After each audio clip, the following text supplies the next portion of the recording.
Hi, I'm Joe and welcome to the channel. In this micro lesson, I wanted to talk about learning beyond just the basics, especially when it comes to the pentatonic scale. I think there's several different levels that you can learn the pentatonic scale on, and I wanted to explore those a little bit. Sometimes, even myself, I was guilty of just kind of stopping at level 1, which was just understanding the patterns. But again, there's different ways to understand and interpret this pentatonic scale so you can use it more effectively. Let me grab a guitar and I'll show you what I'm talking about. So what's level 1? Level 1 is simple. It's probably the one you already know, right? It's learning the patterns. Understanding where your fingers need to fall on the fretboard so you can play the pentatonic scale, and everyone loves box 1. And often we refer to this as the fingerings. We have 1, 4, 1, 3, 1, 3, 1, 3, 1, 4, 1, 4. And that's a great first step.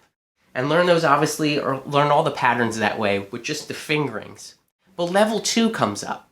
And this is the one that took me the longest time to get to. And I still can't believe that I took this long to do this, but you know, sometimes we play these shapes and we're not understanding even the notes that we're playing.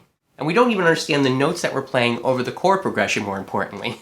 So level 2 really is to take your time and understand what it is you're playing in these patterns. So let's look at the A minor pentatonic scale. We're playing A, C, D, E, G, and then it repeats.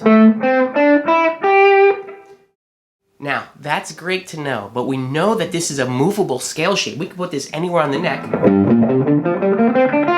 and it's still a minor pentatonic scale.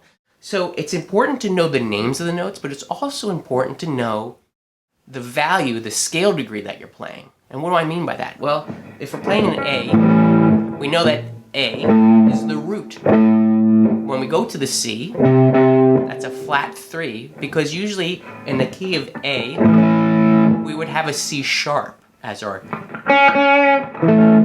in the key, but we're playing a C natural. So instead of C sharp, we're playing a flat 3. Then we have the 4, which is D, the 5, which is E, and then G is the flat 7, going back to the A. Because in the normal A scale, we would have basically a G sharp. But we're playing different scale degrees. So let's refer to these then as the scale degrees so we can understand what we're playing. We're playing the root, flat 3, 4, 5, flat 7, and then repeat all over again. And that's great understanding. Now, let's take this a little bit of a step further. Maybe this is, step 2A or level 2A. How many roots do you have in this one position? In this box 1, how many roots do you have? Well, the answer is 3. So now locate all those. There's A here, and A here. Those are root, root, root. And again, no matter if I'm playing in G, I'm going to have the roots in the same spot.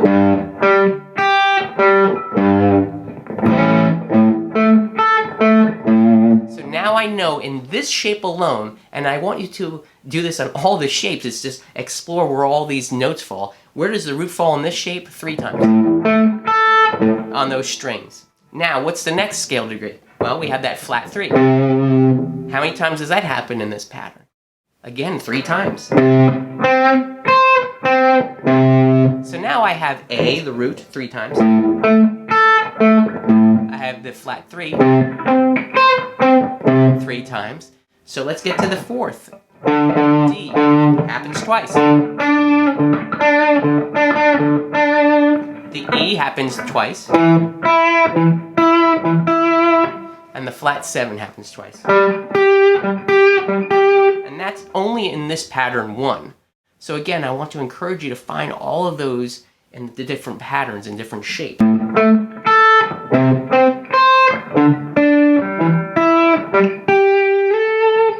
So this is important to know because when you're playing over a chord change, let's say you're playing over the A chord, you want to know where home base is. Where are all your A's? So you can hit those and end your phrases on those to really make it sound like that you know what you're doing and that you're landing on a very strong note. Which leads us to level 3.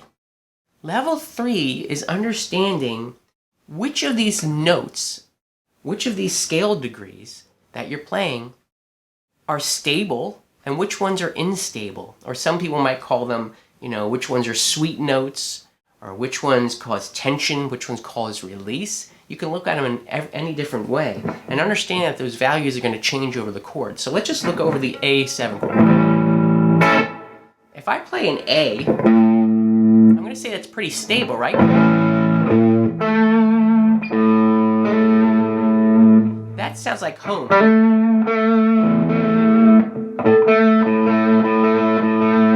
That sounds like home. It's a very stable note to land on. So that's great to know. Now what about the C, the flat 3? Over the A, and I think it's very unstable.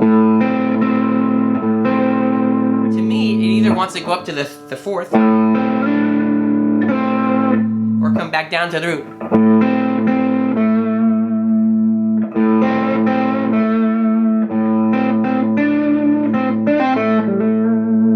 So to me, that's a little bit of an unstable note, right? It wants to go someplace. Well, what about D? So D to me is kind of in the middle. It's kind of stable and unstable at the same time. It kind of wants to go maybe to the 5th or back down to the root.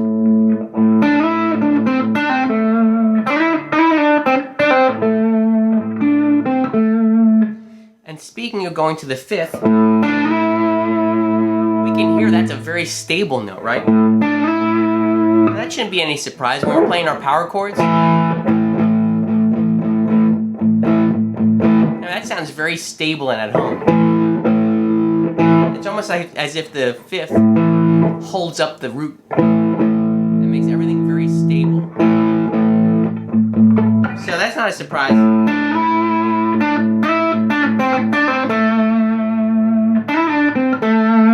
That kind of wants to stay or can be a very stable note. Well, what about now the flat 3?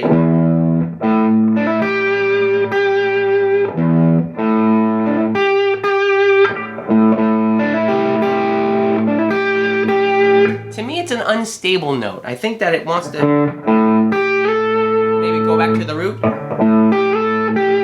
or back down to the 5th.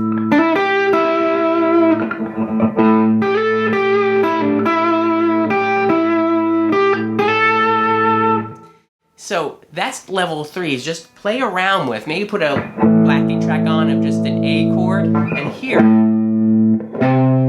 which notes add tension and release, or which ones that you find are more stable.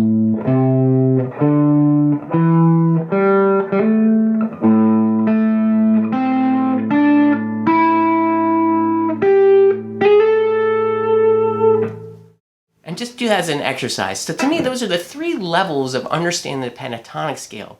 Because understanding the flavor of the notes that you're playing really will help you tell the story that you're trying to do. Music is a lot about tension and release. So now that you're spending time analyzing beyond just the pattern, level 1, you're taking now time to analyze the notes and how they react to the chords underneath them.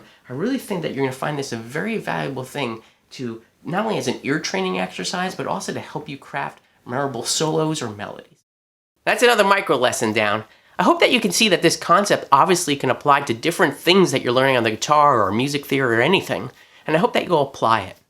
Hey, if you found any value in this video, would you do me a favor? I'm really trying to grow the channel. Would you help me out by subscribing down below, hitting the like button, and knocking on the bell? All those things, again, help me out, and I'm so grateful for your support. As always, I wish you a fantastic day.